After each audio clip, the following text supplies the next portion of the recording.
Shut up and sit down. Welcome to the Health and Wealth Podcast with your hosts, Tim and Carter.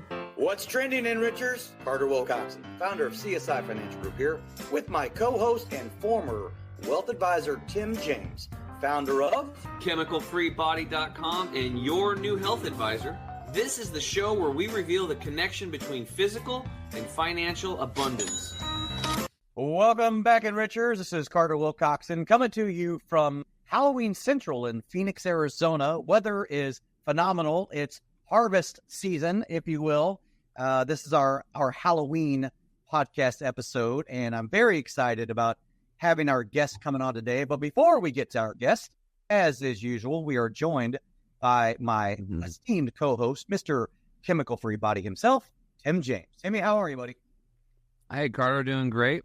Happy to have our guest on. It is Halloween. This probably will not air on Halloween. I know that, so not probably, it won't.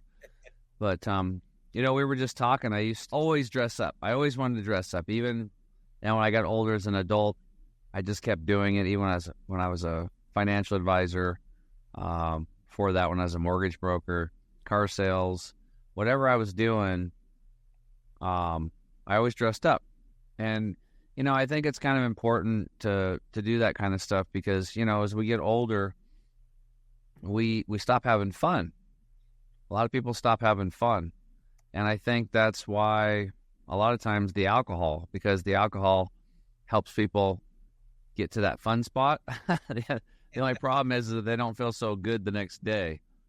Yeah. And half the time they do things they wish they wouldn't have, so, I don't know. I just think it's a good point. We have the holidays coming up, and, this is the Health and Wealth podcast. So the health is the most important thing, period. And I've had plenty of clients when I was a financial advisor that would have given me all their money at the time if they could have gotten their health back, So, we got fall coming, right? And there's a lot of stress because of the parties and the holidays and the booze and all the stuff coming and lack of sleep and the travel and the kids are back to school now and all this stuff. So just keep in mind to do things to take care of yourself. Make sure you're just getting to bed a little bit or getting to bed on time, putting some self-love into yourself before you get to bed. Just drink lots of water, make sure you have activated charcoal around. If you are going to do booze, you can pop a couple of those. That kind of helps it up. It sucks it up a little bit. Drinking lots of water. And, taking your supplements, getting into the far infrared saunas, doing those on the daily to help kind of counterbalance some of the stressors and, maybe some of these foods and beverages we partake into maybe a little bit too much during the holiday season so that it's not such a big, New Year's resolution where you have to lose 60 pounds and it'd be better if it was only 30, right? You can do this, but the most important thing is you don't get sick. It's not just gaining the weight. Gaining the weight is a byproduct also of a lowered immune system. So we want to keep our immune systems up so we're not sick so we can function and we can perform. Well, Tim James, I could not have said that any better. And I think that's a great segue into bringing on our guest now, coming in from Southern California, Blake Pinyan from Anchor Bay Capital. Blake, thank you so much for joining us today. Thank you for having me. It's good to be here. Yeah, absolutely our pleasure. So, hey, Enrichers, thank you again for joining us for another episode of the Health and Wealth Podcast Show. Let's go ahead and just get right on into it like we normally do here. Let's talk a little bit. And we were talking pre-show a little bit about some of your background and what kind of brought you into, the financial services industry. But our Enrichers really want to be able to hear your story and your journey. So what were some of the early influences for Blake that brought you into the financial services industry that ultimately give you that ability to help your clients that you're working with now? Yeah, sure. I'll kind of break it out on the professional and personal side if I can. So on the professional side, it all stemmed back to San Diego State University, where I joined in as a financial services major and found out about the Financial Planning Association. So I got involved in that, took on a leadership role, and then just started to uncover a little bit more about the industry and just absorb financial planning like a sponge. Reached out to a bunch of various employers and found out all the different career paths available. So I participated in some internships and externships in college, and that was really the way I got my feet wet, and that snowballed into my first full-time position as an advisor support specialist with the independent REA. From there, I had to move to a different city, so decided to switch gears and work for a larger company, but found out shortly that it wasn't a good fit for me. So I ended up going back to an independent REA towards the end of 2020 in COVID area, and I've been there for 3 years since. So that's a little bit about my professional journey. It kind of revolves around getting involved in leadership on campus and then studying financial planning as a major at San Diego State University. On the personal side, to be vulnerable with you too, I did undergo some challenges as a child. I actually lost my father when I was 15 years old, and that had a huge negative impact on my family. And it actually led to my mother kind of being out of the picture shortly after that. And really, my sisters and I had to become financially independent at a very young age, and we weren't set up with a financial plan. After my father passed away, there was no life insurance, there was no estate plan, there was no inheritance for us kids, and it ended up where I was forced into having to pay college by myself through scholarships and learn what it takes to be financially successful on my own. So it actually inspired me to get into the financial services industry and serve clients because I wasn't set up with a financial plan. So it led me to want to set families up for success so they don't have to undergo the same difficulties that I had to experience. It was very troubling having to go through that time without a roadmap, without a journey, without a plan in place after you experience that type of traumatic event. So if I personally, as a financial advisor, can provide a pathway and plan for clients, when the going gets tough for them, it may not cure the difficulty, but it will make things a little bit easier. And to me, that really speaks to the power of financial planning. Wow. So that, that, and we talked a little, pre-show about that. And I have to tell you, so I've got a 16-year-old son, and Tim's got some youngins himself, a little bit older than that, I think, actually, right, Tim? But, I'm sitting there thinking about my son and what would happen. And as a parent, these are the things you think about on a regular basis. And I couldn't even fathom the tragedy that dealing with something like that, as a 15 or 16-year-old kid would endure. So, hats off to you that you're where you're at today. But what I'm hearing is that you took that really as the foundational reasons why you're where you're at today, which probably give you a much better understanding on how to help your clients be more successful. Is that fair? Yeah, absolutely. I think it was always an innate drive to be successful and make my father proud. And I've always had a motivation from that experience to push myself to be better and continue to excel. And that, led me to achieve the Certified Financial Planner designation before I turned 25, as well as the Enrolled Agent designation before I turned 25. So always continuing to advance myself and try to increase my game to a level where I'm competitive within the industry, but allow me to better serve my clients. So I think the experiences that I've dealt with in the past made me who I am today. And it's the reason why I'm so passionate about this industry. And I'm so passionate about improving the lives of the clients that I'm working with. Yeah, that's awesome. So you're in your mid-20s, right? Fairly young guy. I'm just curious, have you had a chance to, have you started a family yet, or are you still really pretty deep into your personal growth model? Yeah, good question. I recently got engaged in July, so I've had a long time serious girlfriend, and we had our 7 years this year, and I proposed in July. So the intention is to marry her in the fall of 2025, and then, I'll plan on starting a family after that. So it's in the cards and it's on the horizon, but I haven't got to that point yet. That's awesome. So, well, congratulations. Obviously. Yeah, congrats, man. That's cool. Yeah, it is awesome. So where did you guys meet? Did you meet in college, or was it a high school sweetheart, or what? It's a funny story. We actually met at Coachella. So I'll share it. I'll kind of give the spark notes. Basically, we were freshmen in college at San Diego State. I was with a couple of my fraternity friends, and the last day of the event, we saw some mutual friends, and Emily is her name. She was one of the mutual friends. So we had a really good time hanging out that day at Coachella, but it ended up that I got lost from her and I didn't take down her name or her number. So I thought that was that and nothing was going to come out of it. The next day, I get back to San Diego State. I go on campus in my dorm room and I go in the elevator, and the only other person in the elevator is Emily. And I say, "Hey, stranger."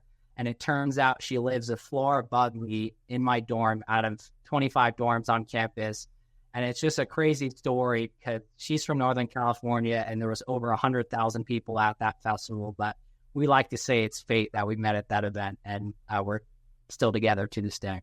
Wow, that's awesome. So 7 years strong. That's crazy. Speaking of drinking, there's probably a little drinking going on at Coachella, right? People were having fun.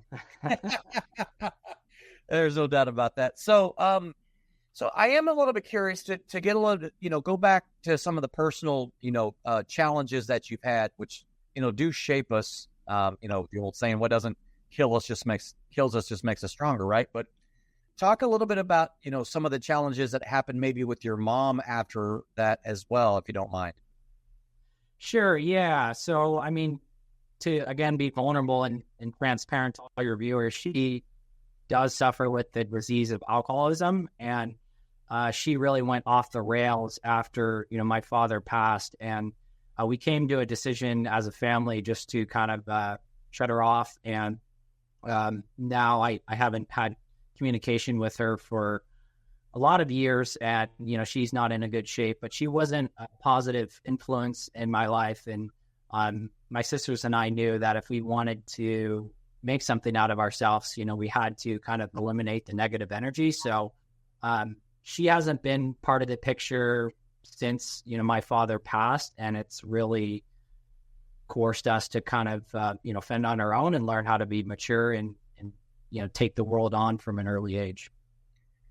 Wow. I got to tell you, there's some eerily similar things that are going on in your life that sort of mirror some of the challenges that I've had to deal with, on my own. And it's interesting that we both ended up on this podcast together, right? It's kind of like you're talking about, like Coachella, you met your girlfriend and now you're there together and there's 100,000 people or whatever, but very similar stories. And again, you are not playing the victim. You are playing the opportunistic individual, right? You're like, this is an opportunity for me to better myself, to do things that, I got to see that were done incorrectly. And I have no doubt in my mind that your clients are very well served, and any prospects that may be thinking about working with you, they should definitely give you a chance, because that experience really gives you such an impactful foundation for ultimately having a true heart for wanting to help people, because you don't want those same types of things, literally, right? You legitimately, care about your clients, and I know that they're going to be well served. So again, it's tragic, the things that have happened, to people like the two of us, that's for sure. But I always took the approach that someone's always got it better, someone's always got it worse, right? No matter how good or how bad you got it, it could always be better, it could always be worse. And I actually have a quote that I talk about that I actually have that says, golf, much like life, can always be better and can always be worse. Embrace it. Yeah, absolutely. And of course, I've gone through some difficult things, but I'm sure there's other people out there that have gone through things way worse than I have. And I'm not the type of individual to, play the pity card and, what was me. I've always gone in with the understanding that I'm going to do the best that I can without anyone knowing my story. And to be honest with you, I don't share my story a lot. So a lot of people don't know about the experiences that I've had in my life. But when I do interact with clients that are going through some type of challenge, such as, for example, I had a client call in that lost her husband a few weeks ago, and I was upfront with her and transparent. Hey, I know what you're going through, and trying to be empathetic with her and resonating with the type of difficulty in the aftermath of losing a loved one. So just having those real conversations with widows and widowers about, hey, I get it. I walked this line before, and I'm here as a support system to guide you through, the aftermath of losing your spouse. Onward and upward, right? I mean, that's kind of sort of your approach is what it sounds like. So, again, that's great. So how was San Diego State? That's the Aztecs, right? That is, yeah. We got a good basketball team, and we're working on the football side. Well, one of the greatest football players of all time and one of the greatest baseball players of all time went to San Diego State, right? Yeah, absolutely. Yeah. So, for you and Richards out there, if you don't know who I'm talking about, shame on you. These are two of the greatest players in their sport of all time in football and in baseball. So, yeah, your basketball team, man, yeah, you made a very good run into the NCAAs maybe the last couple of years, right? Yeah, and this year is probably your viewers now. We came in, the final, the championship game. So we didn't come in with the idea that, a lot of people didn't think we were going to make it that far. So I think we surprised a lot of individuals making it to that championship game. Yeah, well, I think I had you in my bracket going pretty far already, so it didn't surprise me. Yeah. Well, I think this is about the time, guys. We'll take a quick break. Blake, thank you so much for sharing your past and stuff like that. And, once again, it's like I see this all the time, man. There's like so many people that have had childhood trauma. It's pretty rampant out there. So just know that, like, if you're, if somebody has a bad day and they might be a little gruff to you or something, understand they probably had something else going on that's built up, and we all have a lot of that. So, opening your heart and being compassionate is always a good thing. Plus, then you don't get stressed out. You keep healthier. You don't stress out your immune system, and then you're more able to help people. So we'll take a quick break. We'll be right back with our guest Blake when we return. Estate planning. What does that even mean? When the inevitable happens for everyone on this planet, your estate plan kicks into action. But first, let's start with what an estate is. An estate is simply everything you own. Now, here's the issue and what needs to be understood when this event occurs. You only have two choices on this plan. Number one, either you plan how your estate gets handed out and distributed to those you leave behind. Or number two, your state decides who gets everything you own. For the first time ever, you can now take complete and total control of this plan that you've been deprived of for most of your life and generations before you. You can get personalized assistance along the way with a team of specialists whose job it is to make sure you have true peace of mind. It's important to understand that estate planning is a journey, and rest assured that our team will be available to you all along the way and at every step. Welcome to eState Plan, home of the last estate plan you'll ever need. To learn more, make sure to reach out to your local advisor licensed with us or go to our website for more information.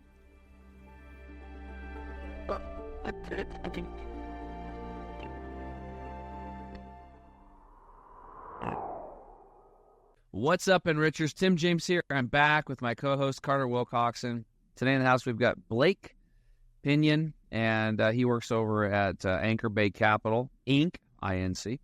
And, well, Blake, thanks for sharing your backstory, my friend. And, so we're just going to get more into, like, what are you up to over there at Anchor Bay? I mean, what's your niche? What's your specialty? And what are you doing over there that's different? Sure. Yeah, thanks.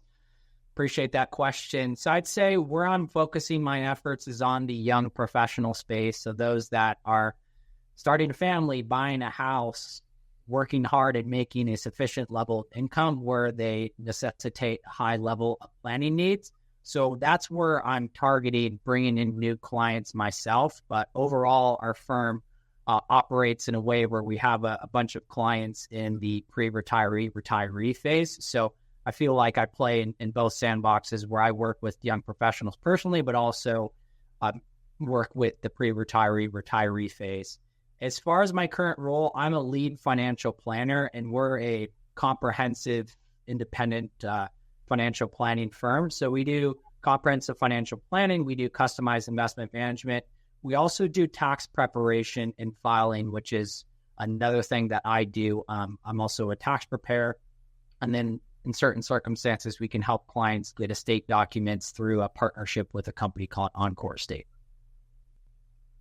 So you talked a little bit in the first segment. You mentioned EA, and obviously a lot of our listeners are probably going to know what an EA is, but talk a little bit about, why you got that designation and, specifically what it is. Sure. Yeah. So EA, enrolled agent, plain and simple, it gives individuals an ability to represent clients before the IRS. So it is a continuing education designation that is offered by the Internal Revenue Service. So I like to think of it as a specialization in tax. It's different from the CPA, where the CPA covers around 4 different exams and is more inclusive in areas such as audit, whereas the EA focuses specifically on tax. And in order for someone to obtain the EA designation, they have to pass a series of 3 100-question exams, and that's on individual tax, business tax, and then rules and regulation. So in order to obtain that designation, I had to pass a series of exams, do a bunch of studying, and then now I am eligible to provide tax advice and then represent clients before the IRS. So I was really motivated to do it because I, unlike most people, I have an interest in tax, and I find it very appealing in my service model with clients. I do a lot of tax planning when I'm working with clients and analyzing whether to do some tax strategies, before year end, or if there's a certain scenario where a client could save money in taxes, I'm going to bring that to the table. So I felt like the EA really covers a lot of what an individual could know about taxes. And by getting that, I feel like I can offer a greater level of tax service to my clients, above and beyond just the CFP certification curriculum on tax. Another thing that I'll say about the EA that I love about it is that part where you can represent clients before the IRS. And I wrote an article about this, but there's some cool things where if you submit what's called a power of attorney designation, a 2848, I can actually contact the IRS on behalf of the client and resolve tax disputes for them. So there's been situations where my clients have got notices from the IRS saying that they owe some large tax bill. And then as the tax professional, I can do the calculations and provide the checks and balances. And if we disagree with the IRS's assessment, I can submit a power of attorney and fight back for the client to the IRS. And I've had a win in that scenario where we turned a $11,000 tax bill into a $7,000 refund. So I just like to use that example as with the EA, you're able to kind of provide a level of tax service above and beyond what the typical financial advisor may do.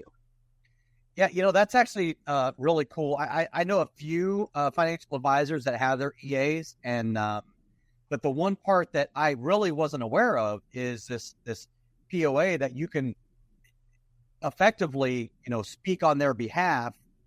And in that's got to be a level of appreciation from their perspective, because, right? I mean, some of the clients that you work with, they're not financial advisors, they're not tax specialists, right? They don't really know. They're trying to, stay within the lines, follow the rules and do what they're supposed to do. And then they get this thing and they're like, what? Having you to be able to fall back on, that has got to be, super valuable for not only your clients, but anybody prospectively that's looking for a tax specialist like that.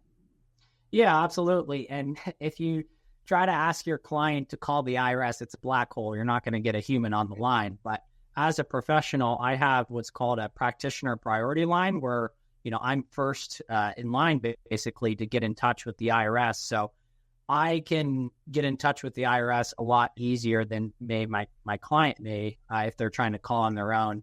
Another example that I like to give is that with the power of attorney designation, I can receive electronic copies of notices and communications the IRS or the client gets from the IRS, right? So if the client got this nasty gram from the IRS saying they owe all this money, I can potentially get that before they do, and then give them a call and let them know, hey, I received this letter as well. Here's the game plan of how we're going to solve it. So it's just another example of how you can provide some peace of mind for your clients and illustrate to them that you're on top of it. Wow. That's actually really cool. And again, assume that having more of those disciplines available to your clients and prospects, that's that bears fruit, I'm sure, on a regular basis whenever you're working with either young professionals, as you mentioned, or, retirees, pre-retirees.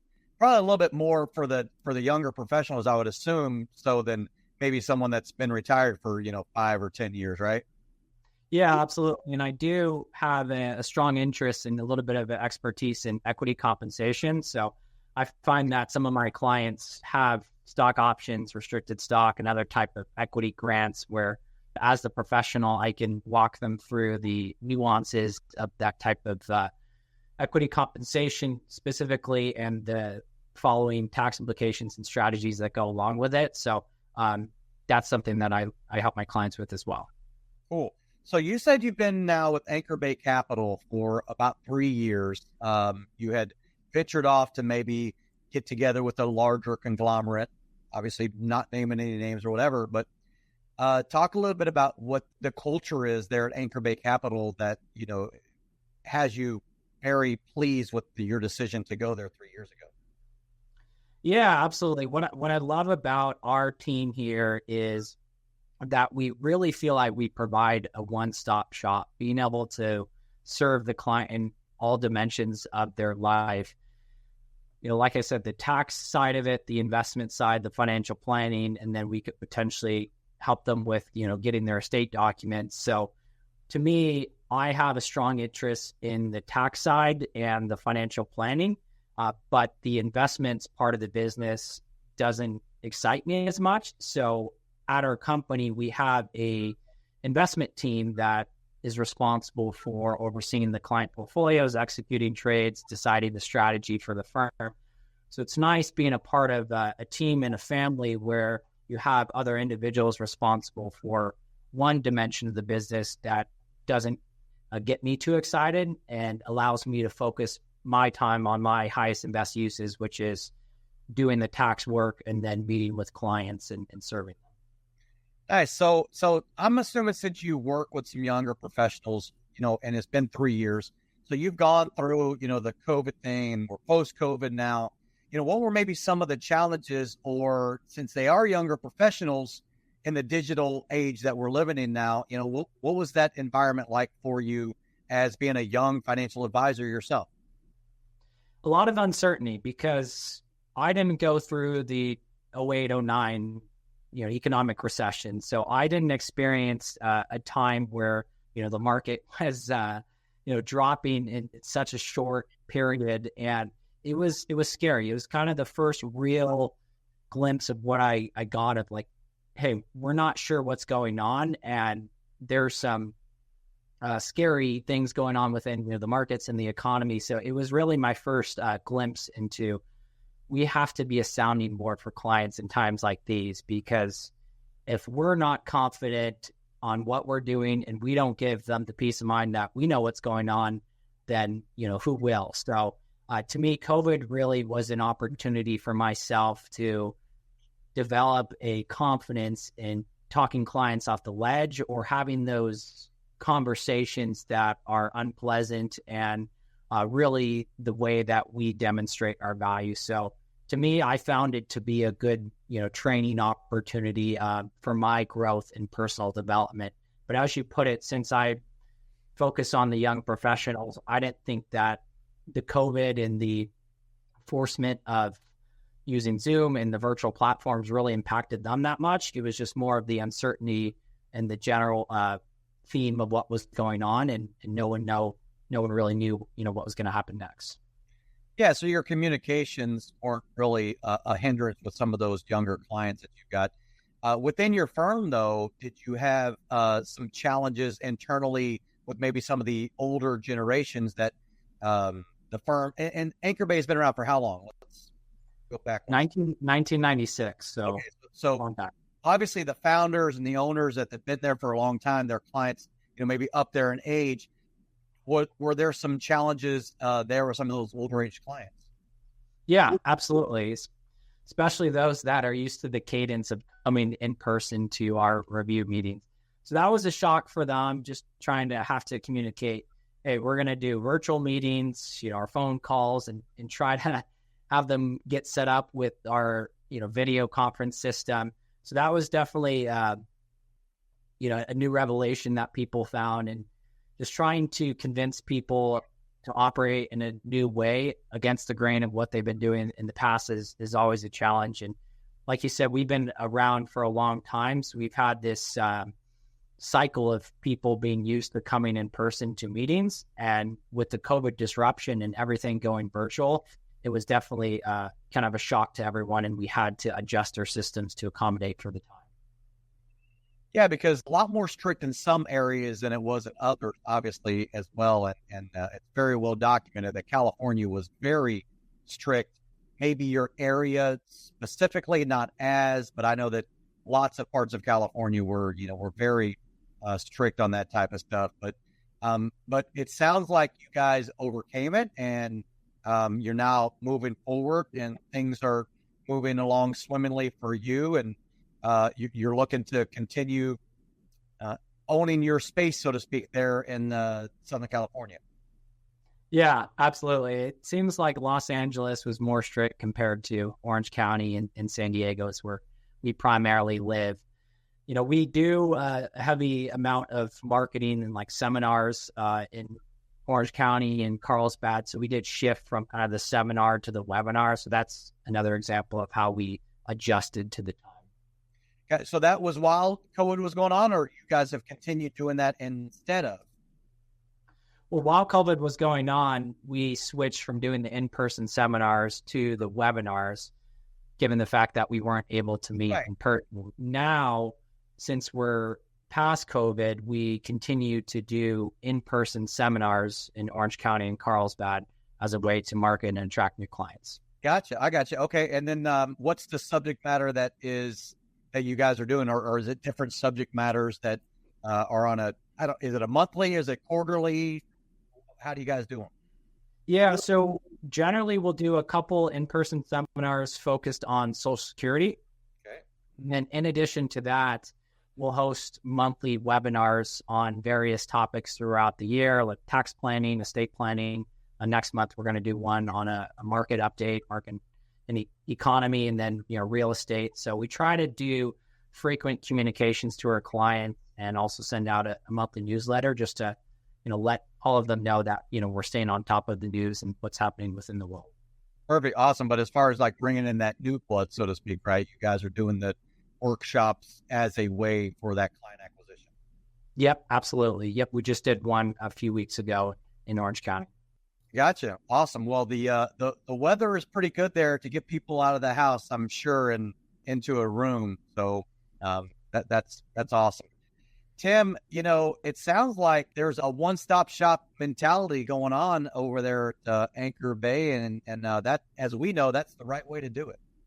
Yeah, absolutely. That's the approach that we took, and clients loved it because you're taking, all that and putting it together: the financial advisor, the CPA, the tax side of things, and then also the legality side of things with your trusts and wills. You put them all in one house. It's just, people like it, And I mean, statistically, I remember I got some data from a PNC agent one time, and he said that if I can't remember the numbers, but if they had one piece of business, it was like 22% retention. If they had two pieces of business, it was 46%. If they had three pieces, it was like 86% or something like that. The more pieces of business that those people had, the less likely they were to leave, because it was just like, probably because they're lazy and they didn't want to move around and do anything, switch all that stuff. But, to have it all done in one place, it's really easy. And from a financial standpoint, a financial advisor standpoint that actually cares, like we're the ones that are actually facilitating a lot of times the trust, right? And getting that done, because otherwise they're just not going to do it. It's like you got to whip people to get it done. And they don't realize like what a mess they're leaving if they don't get it done. So good stuff. All right, guys, we're going to take another break. And when we get back, we're going to let Blake flip the script on me, and we're going to talk about health, a very exciting topic. We'll be right back.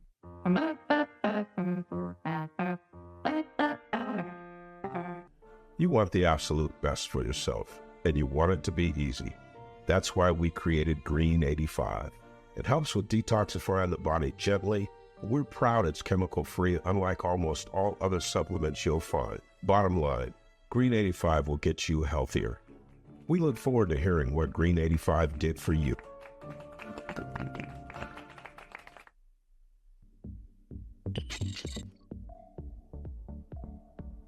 To get this product and our other amazing products, go to chemicalfreebody.com. That's chemicalfreebody.com.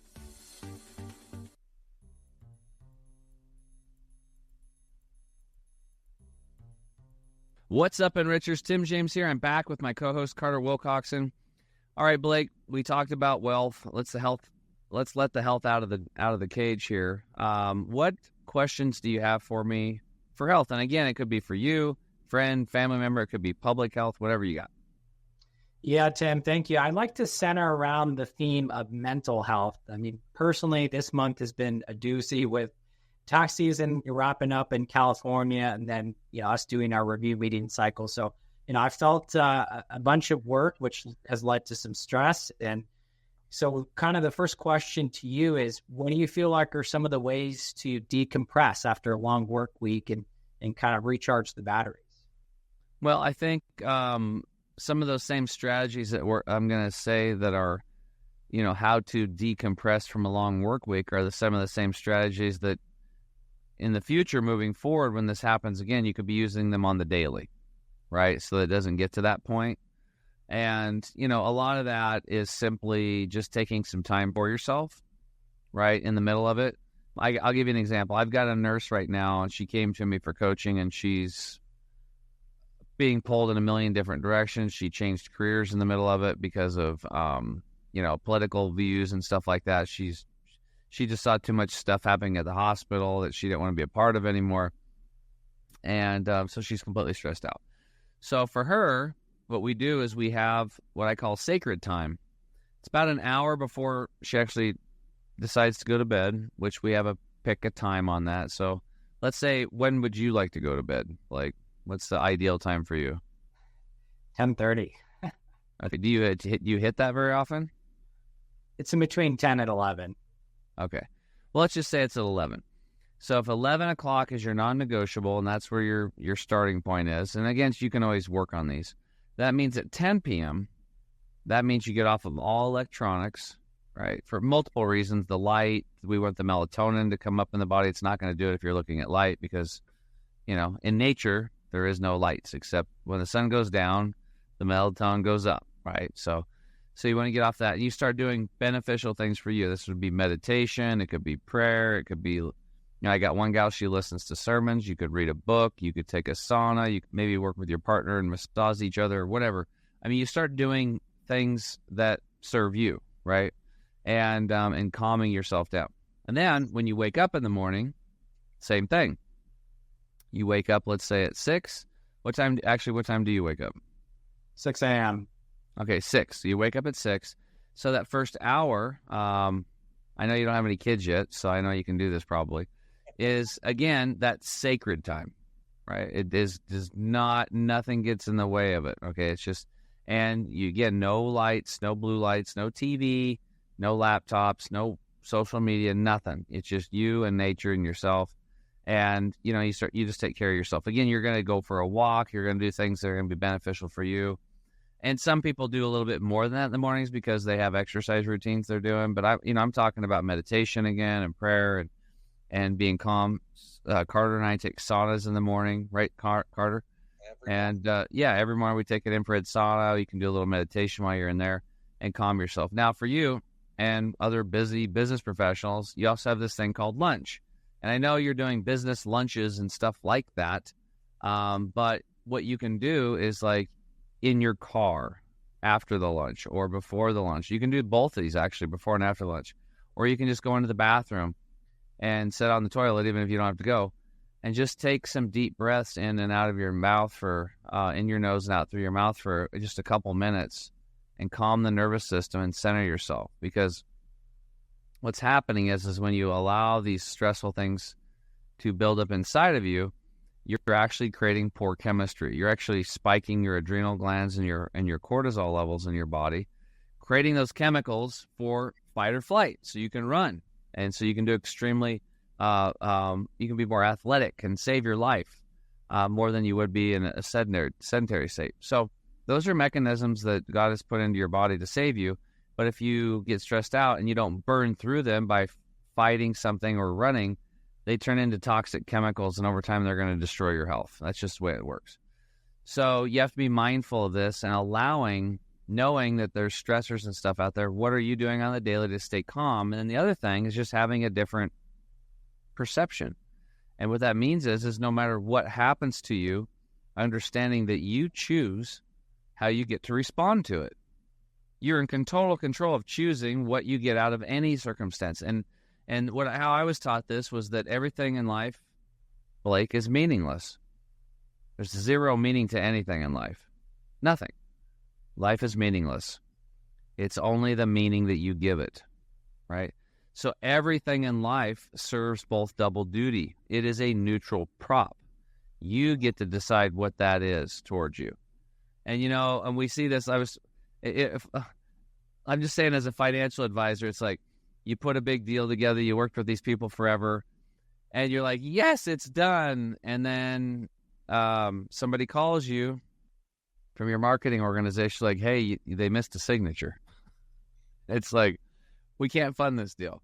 And like, but they just took off. And it's like, and then, it's this kind of stuff, right? It can stress people out, especially if you need to make your mortgage payment, right? And that kind of stuff. So you can't let that stuff bug you like that. I'll tell you, today I had one. I put in for a passport because I've got 3 business trips in a row out of the country. And I put in for a rush thing, and they said it'll be done towards the end of October. Well, today's the 31st. I still haven't gotten it. Check the mail. I call them up, and they're like, well, we delivered it in September. I'm like, what? I got my, September 1st. And I'm like, because I ordered it way back in August. And now I'm freaking out. And then they sent me my old one afterwards. And then the guy's like, well, that's odd. He's like, normally they send the old one first, and then they'll send you out the new one. I can't believe your new one got out that fast. And I'm like, well, me either. I never saw it. And so I'm 5 days away, and he's like, well, we can't help you here. We're going to send you to right here. You need a schedule to have your passport reissued. So they sent me to another lady, and I spent a half an hour with her on the phone getting it all ready. And I have to drive to Seattle tomorrow, she says. That's the closest one. So 7 hours one way and 7 hours back. And I got family coming in tomorrow. And my son, and I'm supposed to spend, it's our sacred time, right? And I'm just like, and then I have business meetings and I have all this stuff. And I'm just like, what am I going to do here? Well, I set up the meeting and I went and I'm like, you know what? I live with my parents and they're older. I'm going to go through everything. So I went in there and went through all the mail. I found it. It'd been sitting in there. Somehow it got in and mixed in with my mom and dad's stuff. And so I call them back, and they're like, oh, I think you've already canceled it. You might still have to go to Seattle. I'm like, I have it in my hand. And so finally I got on the phone with the guy, and he's like, we got it handled. You're good to go. Right? But I didn't let it get to me. I started to, but then I realized, I'm like, you know what? If I have to go to Seattle, then I have to go. I just have to go. Even though I could be like, oh, I planned ahead. I did this way early. I paid that expedited fee. Those bastards. It's like, but what good is that going to do me? They don't care. I just need to get my passport so I can carry on with the things that are most important to me, which is I need to get there to help. That's part of my business deal. So Anyway, really looking at how you respond to things, and then having some daily practices like some breath work and meditation, and getting outside in nature, being around people that you love, and just don't let shit get to you. I mean, you have deadlines. All you can do is do your best. I don't know if you're ever around Cub Scouts, but that's what the motto is, just like do your best. If you do your best, I mean, what more could you possibly do? There's no sense of being stressed out about it after that. I have hundreds and hundreds of emails coming in. I used to stress about them. Now I'm like, I just tell people if it's really important, I know that they'll email me again. That's what it boils down to now. Like if it's really bad, or they'll make a phone call, and maybe I can get an extra assistant now to start cleaning those up, and maybe I'll get to that point. But I just don't worry about it because I love myself. I understand how stress creates emotions, which create certain chemistries in the body that could either, tear my immune system down or build me up. Does that help? It does. Yeah. I started meditating in the morning. At the beginning, I was super excited about it. I was doing the manifestations, but, lately when I meditate in the morning, I feel like my mind's going in a million different directions, and it's hard for me to stay on the same page as my meditation. So do you have any suggestions to kind of continue the routine of meditation and stay from like a mental standpoint, stay in the zone rather than having your mind wander? Well, I mean, first off, there's nothing wrong with you letting your mind wander. There's nothing wrong with that. One thing you can do is you can picture like you're a cat and there's a mouse hole, and you're the cat staring at the mouse hole waiting for the mouse to come out. That's the thoughts. You're waiting for the mouse. The thoughts are the mouse waiting to come out. When you get really present on waiting for them to come in and you're really focused on it, what you'll notice is they'll drop off significantly. Why? Because you're focusing on the present moment. These thoughts are coming in because your mind is going to the past and it's going to the future, and neither of those two places exist. I mean, can you go to the past right now? No. How about the future? No. You physically can't do it, but in our minds we can. It's one of the things that separates us from humans, because we can actually think of if we do this, what would be the secondary or third action that could happen from that. So that gives us kind of an advantage because we can actually have some thought. We can look into the future. We can get excited about things. But the reality is we don't know what's going to happen. We don't. If we did, we'd all be rich in the stock market. And if you look in the past, it works out really good to have memory. We have this memory deal. So if you burn your hand on a stove, you're like, when you go back up again as a kid, you're like, oh yeah, don't touch the hot stove, I'll get burnt. So that memory serves you. But when you're going back and going, oh shit, did I get that done? Oh man, that guy was a dick. And it was like, I don't want to work with him again or whatever. But then you do it anyway. Or he really did me wrong. And you're creating bad chemistry. You're literally creating something in the present that doesn't even exist on something in the past that's already long gone, right? So when you're doing your meditations, you have to be very careful that it's like, why am I thinking about the past or the future? It's like, I'm here right now. I'm going to be in the present moment. You can also listen to your voice, your breath. So if you're breathing in, you can kind of constrict your breath a little bit, like...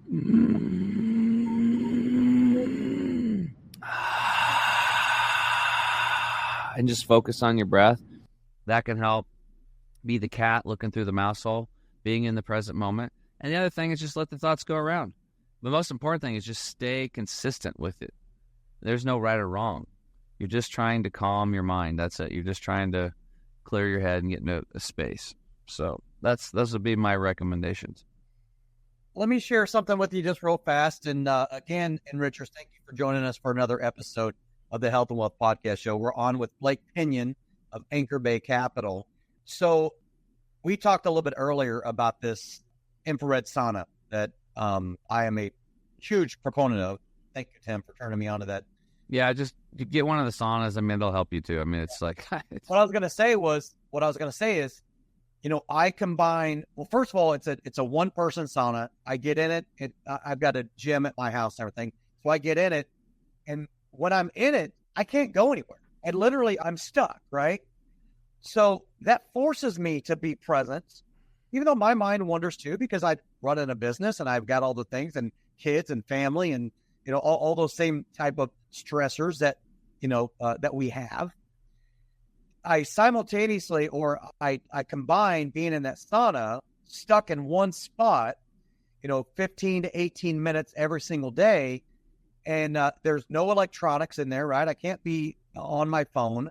Well, I choose not to be on the phone. You could have your earbuds and listening to a podcast or listening to music or whatever, but I completely removed myself from all of those devices because I have plenty of time other than that 15 to 18 minutes. But I do my breathing when I'm in there. I'm stuck in there. I'm in the present, right? I've got a board on my wall that I have, messages on there. I read those messages over and over and over again, reaffirming the types of positive things I want to put into my body to get positive stuff out of it.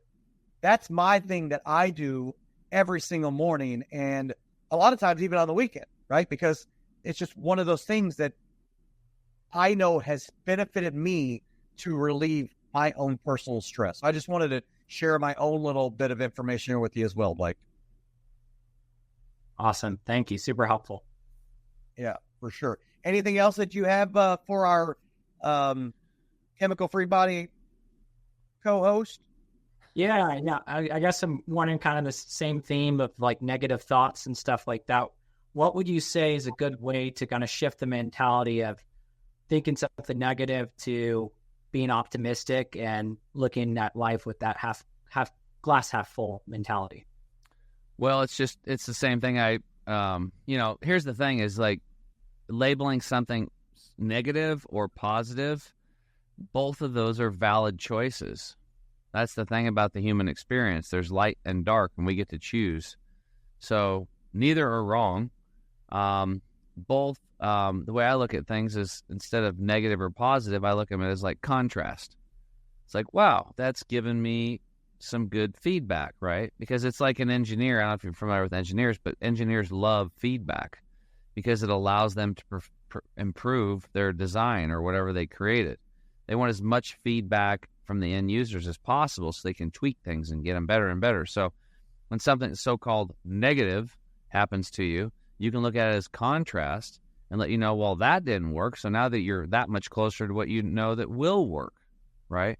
So it's always a benefit. And if you look, no matter how bad things are or what somebody's intention is towards you, if you look for the positive, it's always there. You just have to stop for a moment, create a little space in between jumping in emotionally with how bad it is and seeing what the benefit is for you. And it might take an hour, it might take a day, it might take a week. But I had a similar thing happen where I had a contractor rip me off for about $9,000, which turned into 12 and turned into 15 because found a bunch of other stuff. We had to rip, literally brand new construction, had to tear it all off and redo stuff more and more and more. And I let it bother me for about a day, and then I'm like, well, where's the benefit here? Because man, that's a lot of contrast. There's got to be some really good stuff here. And what I found out it was that how he acted on the phone when I finally called him out, just the vibrational frequency. Well, I had another deal going on in another business, my main business, and somebody who I trusted, I had to call them out on something, and they gave me the exact same vibrational frequency. And then I realized, oh my God, it's the same. I don't need these people in my life. So because of this other person, this smaller deal, it was allowed me to give me, I guess in one way you would say the awareness, encouraged to be like, oh, I need to move on that situation too, which I did. And I feel much better, and I've got a much better replacement happening because of that.